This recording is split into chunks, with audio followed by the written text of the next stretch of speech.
Sua tia não é fascista. Ela está sendo manipulada.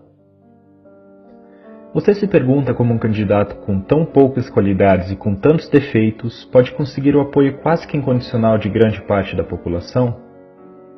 Você já tentou argumentar racionalmente com essas pessoas, mas parece que elas estão absolutamente decididas e te tratam imediatamente como inimigo no mais leve aceno de contrariedade? Até sua tia, que sempre foi fofa com você, agora ataca seus posts sobre política no Facebook? Pois bem, vou te contar uma história. O principal nome dessa história é um sujeito chamado Steve Bannon. Bannon tem uma visão de extrema-direita nacionalista. Ele possuía um site no qual expressava seus pontos de vista, que flertavam com o machismo, com a homofobia, com a xenofobia, entre outros. Porém, o site era de pouca visibilidade, e seu sonho era de que suas ideias se espalhassem com mais força em todo o mundo. Para isso, Bannon contratou uma empresa chamada Cambridge Analytica. Essa empresa conseguiu dados do Facebook de milhões de contas de perfis por todo o mundo, de todo tipo de dado acumulado pelo Facebook, curtidas, comentários, mensagens privadas. De posse desses dados e utilizando algoritmos, essa empresa poderia traçar perfis psicológicos detalhados dos indivíduos. Tais perfis seriam então utilizados para verificar quais indivíduos estariam mais predispostos a receber as mensagens. Aqueles com disposição de acreditar em teorias conspiratórias sobre o governo, por exemplo, ou que apresentavam algum sentimento de contrariedade ao cenário político atual.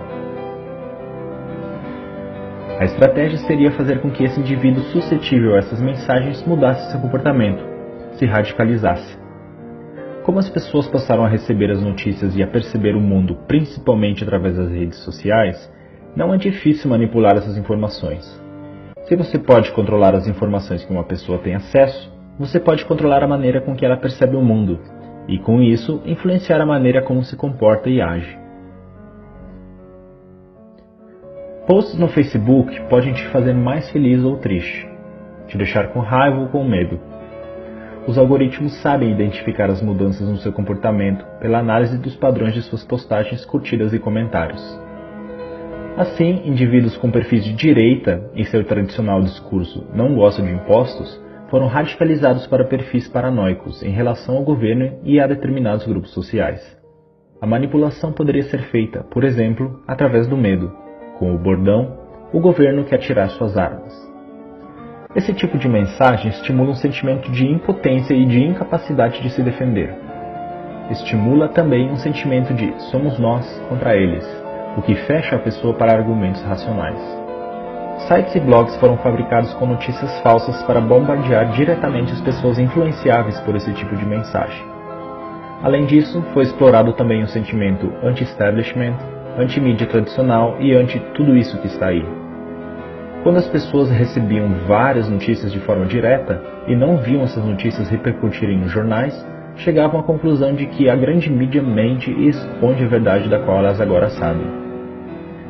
Se antes a mídia tradicional podia manipular a população, a manipulação teria que ser feita abertamente aos olhos de todos. Agora todos temos telas privadas que nos mandam mensagens diretamente.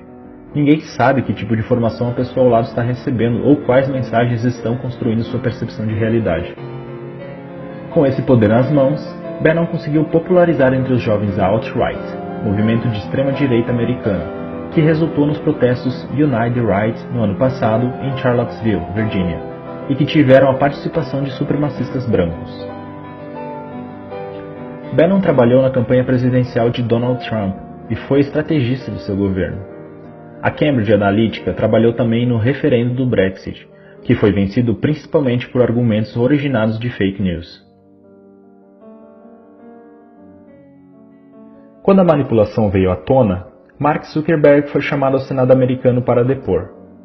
Para quem entendeu o que houve, ficou claro que a democracia da nação mais importante do mundo havia sido hackeada. Mas os congressistas pouco entendimento tinham de mídia social, e quem estaria disposto a admitir que a democracia pode ser hackeada através da manipulação dos indivíduos? Zuckerberg estava apenas pensando em estabelecer um modelo de negócio lucrativo com a venda de anúncios direcionados. A coleta de dados e a avaliação de perfil psicológico das pessoas tinham a intenção inocente de fazer as pessoas clicarem em anúncios pagos. era apenas um modelo de negócios, mas esse mesmo instrumento pôde ser usado com finalidade política. Ele se deu conta disso e sabia que as eleições brasileiras podiam estar em risco também. Somos uma das maiores democracias do mundo. O Facebook, então, tomou medidas ativas para evitar que as campanhas de desinformação e manipulação ocorressem em sua rede social. Muitas contas fake e páginas que compartilhavam informações falsas foram retiradas do Facebook no período que antecede as eleições, mas não contavam com a capilarização e a popularização dos grupos do WhatsApp. O WhatsApp é um aplicativo de mensagens diretas entre indivíduos, por isso não pode ser monitorado externamente. Não há como regular as fake news, portanto. Fazer um perfil fake no WhatsApp também é bem mais fácil do que em outras redes sociais e mais difícil de ser detectado. Lembra do Steve Bannon, que sonhou com o retorno de uma extrema-direita nacionalista forte mundialmente? Que tinha ideias que são classificadas como anti-minorias, racistas e homofóbicas, e que usou um sentimento difuso ante tudo que está aí e o medo de os homens se sentirem indefesos para conquistar adeptos? Pois bem, ele se encontrou em agosto com Eduardo Bolsonaro. Bolsonaro disse que Bannon apoiaria a campanha de seu pai com suporte e dicas de internet. Bannon é agora um consultor eventual da campanha. Bolsonaro é o candidato ideal para ele, porque compartilha suas ideias no cenário ideal, um país passando por uma grave crise econômica e com a população desiludida com sua classe política. Logo depois de manifestações de mulheres nas ruas de todo o Brasil e do mundo contra Bolsonaro, o apoio do candidato subiu, entre o público feminino, de 18% para 24%. Um aumento de 6 pontos depois da grande parte das mulheres se unir para demonstrar sua insatisfação com o candidato. Isso acontece porque, de um lado, a grande mídia simplesmente ignorou as manifestações e, por outro, houve um ataque preciso às manifestações através dos grupos de WhatsApp pró-Bolsonaro. Vídeos foram editados com cenas de outras manifestações, com mulheres mostrando seios ou quebrando imagens sacras, mas utilizadas dessa vez para desmoralizar o movimento Ele Não entre as mais conservadoras. Além disso, Eduardo Bolsonaro veio a público logo após a manifestação e declarou: "As mulheres de direita são mais bonitas que as de esquerda. Elas não mostram os peitos e nem defecam nas ruas. As mulheres de direita têm mais higiene." Essa declaração pode parecer pueril ou simplesmente estúpida, mas é feita sob medida para estimular um sentimento de repulsa para com o outro lado. Isso não é nenhuma novidade. A máquina de propaganda do nazismo alemão associava os judeus a ratos. O discurso era de que os judeus estavam infestando as cidades alemãs, assim como os ratos. Esse é um discurso que associa o sentimento de repulsa e nojo a uma determinada população, o que faz com que o indivíduo queira se identificar com o lado, entre aspas, limpo da história. Daí os 6% das mulheres que passaram a se identificar com Bolsonaro. Agora é possível compreender por que é tão difícil usar argumentos racionais para dialogar com o eleitor do Bolsonaro. Você se dá conta, agora, do nível de manipulação emocional a que seus amigos e familiares estão expostos? A pergunta é: o que fazer? Não adianta confrontá-los e acusá-los de massa de manobra. Isso só vai fazer com que eles se fechem e classifiquem você como um inimigo do outro lado. Ser chamado de manipulado pode ser interpretado como ser chamado de burro, o que só vai gerar uma troca de insultos improdutiva. Tenha empatia. Essas pessoas não são tolas ou malvadas. Elas estão tendo suas emoções manipuladas e sendo submetidas a uma percepção de realidade bastante diferente da sua. Tente trazê-las aos poucos para a razão. A única maneira de mudar seu pensamento é fazer com que tais pessoas percebam sozinhas que não há argumentos que fundamentem suas crenças e as notícias veiculadas de maneira falsa. Peça para que a pessoa defenda racionalmente suas opiniões políticas.